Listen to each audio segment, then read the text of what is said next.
Welcome po sa ating part 2 ng ating study about the parallelism of the history of ancient Israel and modern Israel. So, tayo po ay magpapatuloy po sa ating pag-aaral ng history para sagutin po o masagot yung mga katanungan na ipinadala po sa atin. Pero re-reviewin na lang po natin ito pag na-present na po natin ang halos lahat. Kaya sa mga nanonood po sa ating video, lalo na po doon sa may mga concern, huwag po kayong magmadali po. Relax lang po tayo at ito po ay himay-himayin po natin sa tulong po ng ating Panginoon. But before po tayo magpatuloy, gusto ko po kayong anyayahan sa atin pong special prayer for our study sa oras na ito. Okay? Hingilingin po natin ang guidance ng ating Panginoon through the power of the Holy Spirit para bigyan po tayo ng spiritual understanding. Okay? So, samahan niyo po ako mga kapatid sa isang prayer. Ama po namin na sa langit po kayo sa oras na ito. Muli po akong lumalapit po sa inyo sa pagpapatuloy po ng aming study about the parallel of the history of ancient and modern Israel. Inanyayahan po namin, O Diyos, ang inyong banal na Espiritu na siya pong nagbukas ng aming pangunawa upang maunawaan po namin ang lahat ng aming tatalakayin. Lalo na po ang mga manonood, buksan din ang kanilang isipan, Panginoon, na magkaroon po sila ng tamang pagkaunawa sa history po noon sa inyong bayan at gayon din po sa inyong bayan sa huling kapanahunan. Nawa, buksan po ang aming mga mata ng aming pananampalataya at makita po namin ang maliwanag na prophecy as well as history of your church. Tulungan po kami, Panginoon, na makita ang katotohanan at bago po maging huli ang lahat, makasama din po kami sa tunay na bayan po ninyo na nagdadala ng mensahe ng Ebanghelyo at ganyan pang mensahe po ng third angel. At sa oras na ito, hindi po ang kagustuhan ko ang masunod, kundi po ang inyong kagustuhan. I-guide nyo rin po ako, Panginoon, sa pagsasalita po. Kung anong narapat kong bigkasin, sabihin, dito po sa social media, upang ang mga manunood, sila rin, Panginoon, ay makinabang. At salamat po sa pagdinig at pagtanggap niyo po sa aming mga dalangin sa pangalan ng aming Panginoong Jesus. Amen. Okay, so mga kaibigan, mga kapatid, atin pong nasimulan doon sa part 1 ang history ng ancient and modern Israel. At tandaan po natin po mga kaibigan, mga kapatid, na ang nangyari po sa nakaraan, yun po ay prophecy na ma-fulfill din po sa ating kapanahunan. Ecclesiastes chapter 1 verse 9, kung ano yung nakaraan, yun din po ang hahanapin ng Diyos ngayon at yun din po ang mangyayari. Sa 1 Corinthians 10 verse 11, ulitin ko po, all these things, sabi ng ating Panginoong Diyos through Apostle Paul, all these things happened unto them for ensamples, and they are written for our admonition upon whom the ends of the world are come. Kaya po mga kaibigan, napaka-importante po ang magkaroon tayo ng pag-aaral sa nakaraang kasaysayan, dahil ito po ang pinaka-mirror ng kasaysayan po ng bayan ng Diyos ngayon. Okay? Nakita ko po yung mga comments doon sa ating part 1. Meron pong mga nagdidemand doon na basahin ko daw po word for word na ang pangalang Seventh Adventist ay nahulog na po. Sorry po. May demand po kayo. Sorry po. Dahil ang ating pag-aaral po is step by step until such time na tayo mismo maintindihan natin ang chain of history according to the prophecy na ang nangyari noon, mangyayari ngayon. Makikita po natin through the spiritual guidance and enlightenment of the Holy Spirit. Makikita po natin yung ibig sabihin ng parallel po, pagkatulad. Pagkatulad talaga ng kasaysayan. Kaya ngayong oras na ito, itutuloy po natin ating pag-aaral. Now, dadako tayo po sa isang katanungan. Ito po yung katanungan, mga kaibigan at mga kapatid. Did the Seventh-day Adventist really walk in the light God has given? Lumakad po ba talaga ang Seventh-day Adventist people, no, sa liwanag na ibinigay po ng Diyos? Tingnan po natin kung ano po ang revelation ng salita po ng ating Panginoon through the spirit of prophecy. Okay, let's read one testimony. Okay, Testimonies for the Church, Volume 8, page 118. Hindi po ako sabi nito po, sorry po sa mga nag-iisip po ng negative. It is not my own word. Babasahin ko lang po kung ano yung sinabi through the inspired writing. Okay? It is a solemn and terrible truth that many who have been zealous in proclaiming the third angel's message are now becoming listless and i-play ko muna pala ang PowerPoint. Yes. It is a solemn and terrible truth that many who have been zealous in proclaiming the third angel's message are now becoming listless and indifferent. The line of demarcation between worldlings and many professed Christians is almost indistinguishable. Many who once were earnest Adventists are conforming to the world, to its practices, its customs, its selfishness. Dito po makikita natin na sa bayan po ng Diyos ngayon, sa time po ng Laodicean period, okay, katulad din po sa panahon ng Israel, okay, that many of the Israelites people, yung lumabas po from Egypt, bound to the land of Canaan, napakarami po sa kanila ang nabuwal doon po sa disyerto. Okay? Bakit po? Because of their murmurings, discontentment, and their unbelief. Okay? At dahil po sa kanilang katigasan ng kanilang mga puso.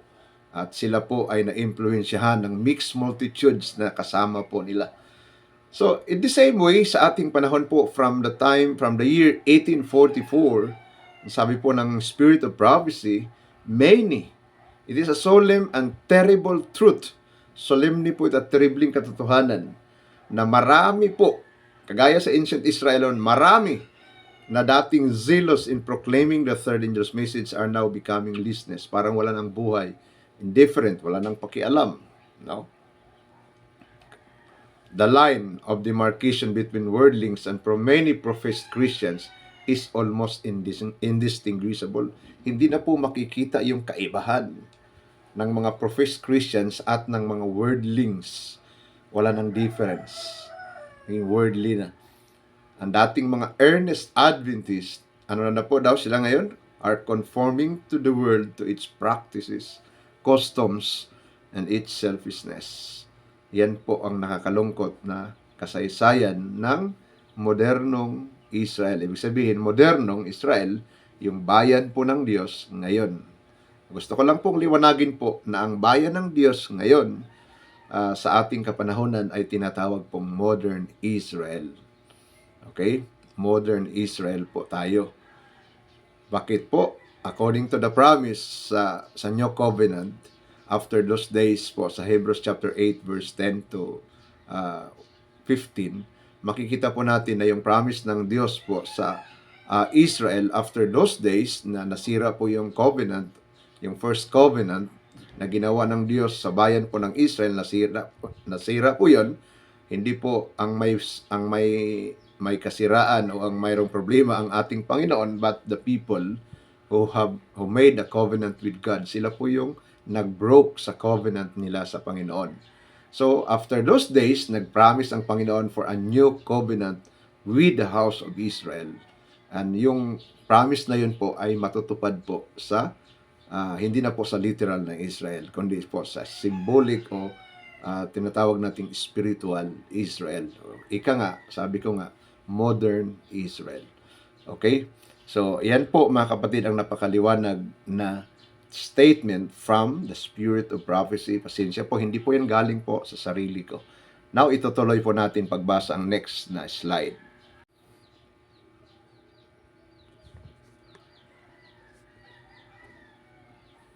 Okay, instead of leading the world to render obedience to God's law, the church is uniting more and more closely with the world in transgression. Daily, the church is becoming converted to the world. How many professing Christians are slaves of mammon?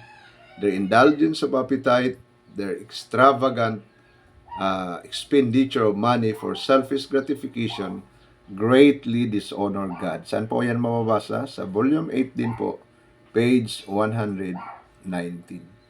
So ito po ang nakakalungkot po na kalagayan ng professed people of God, mga kapatid.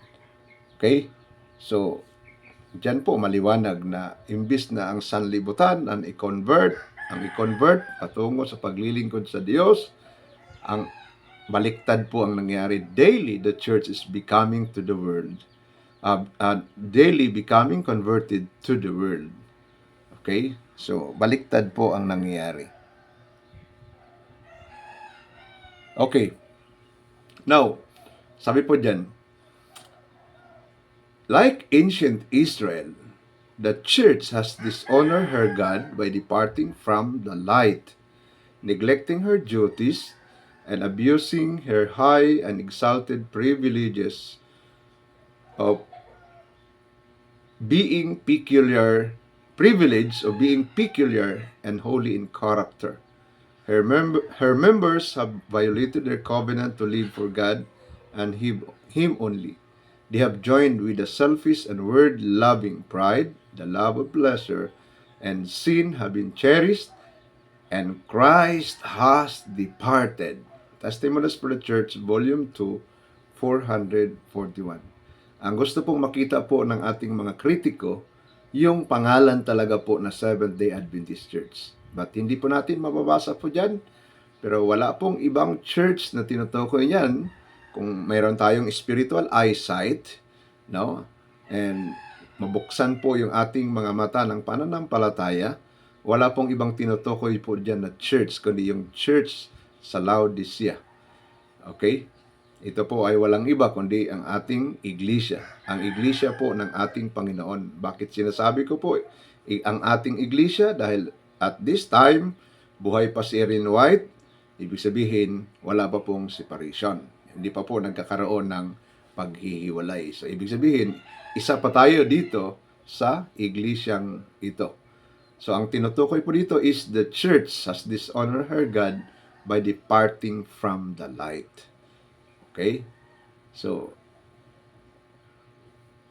maliwanag po yan ang sinabi ng spirit of prophecy. Hindi po yan galing kay Brother Nestor. And ang nakakalungkot po dito, and Christ, sa last part po, and Christ has departed. Okay? Next slide. His spirit has been quenched in the church. Satan works side by side with professed Christians. Yet they are so destitute of spiritual discernment that they do not detect him. Ito po ang nakakalungkot. No? Ano na po ang nangyayari sa Espiritu ng Diyos? Mga kapatid, okay, ang Espiritu po ng ating Panginoon has been quenched in the church. Sino na po ang gumagawa? Si Satanas po ang gumagawa side by side. Saan?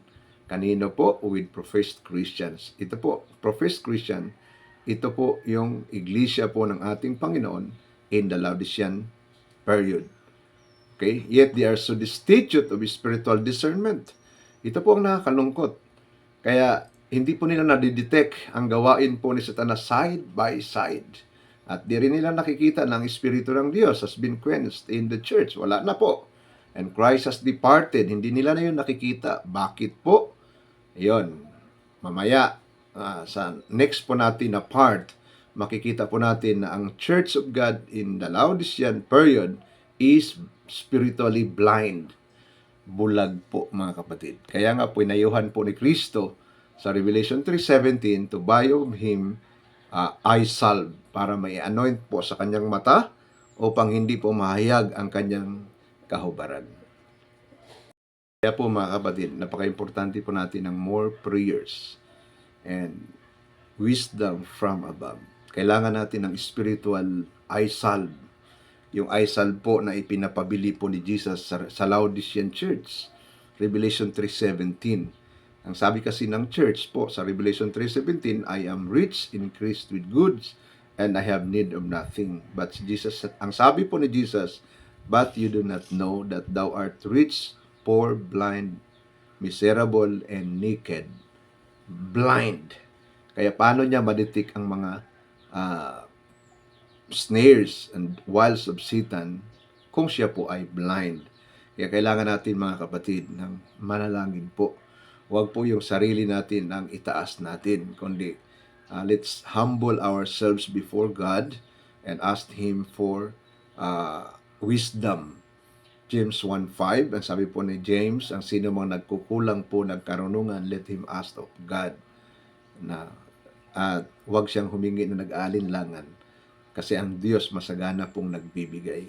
Yan po ang kailangan po ng Laodicean condition. No? Humble lang po. Okay? Huwag po nating kalabanin ang sinabi po ng Panginoon. Okay?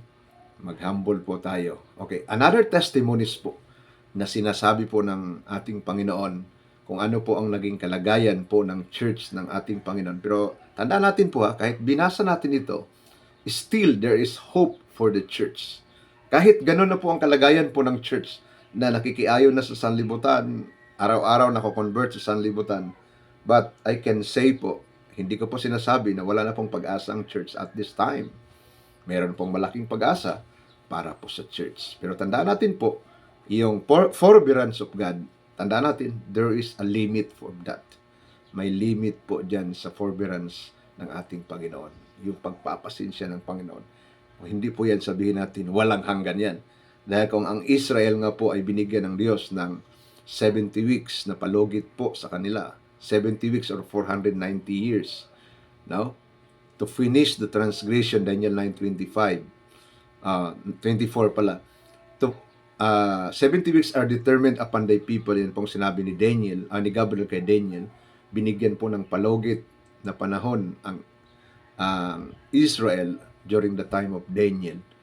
Okay?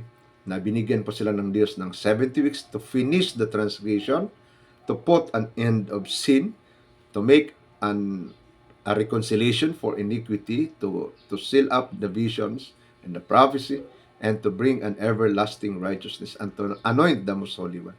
Binigyan sila ng 70 weeks. Ibig sabihin po, after that time na binigay ng Panginoon,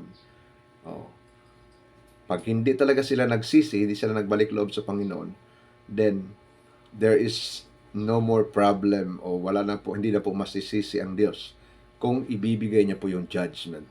At yan po, nangyari talaga sa history ng Israel.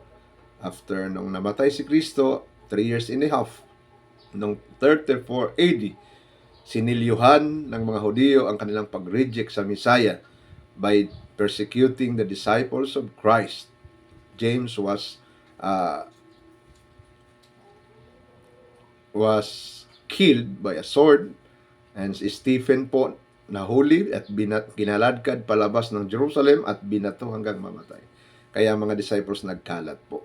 Kaya ng 34 AD, hinayaan na sila ng Panginoon according to the great controversy na libro po. Hinayaan na sila ng ating Panginoon, mas pinili po nilang pagsilbihan ang kadiliman, kaya wala na pong magawang Panginoon dahil binigyan na po sila ng palugit na 70 weeks. The same with us po, mga kapatid. Mayroon akong babasahin yan sa sunod po na sa sunod nating part, no? Na mayroon pong maliwanag po na mayroon talagang limit sa probationary period na ibinigay ng Panginoon sa church. Yes, may pag-asa po ang Laodicean. Now, ito po, next slide po na babasahin natin tungkol po sa pagtalikod sa bayan ng Panginoon. Pero hindi po ito public pa. Hindi pa po ito universal apostasy. Okay? Hindi pa po. Ito po ay nangyayari pa lang po sa loob ng iglesia. Unti-unti nakikita po ng ating Panginoon kung pasaan ang takbo ng ating church. Okay? Tingnan niyo po sa next slide. Ito po ang nakasulat po sa Testimonies for the Church, Volume 5, 217. The church has turned back from following Christ, her leader, and is steadily retreating toward Egypt. Yet few are alarmed or astonished at their want of spiritual power. Doubt and even disbelief of the testimonies of the Spirit of God is leavening our churches everywhere. Okay, makikita po natin po mga kaibigan, mga kapatid. Sa testimonies na ito, ang takbo ng church, pabalik po ng Egypt.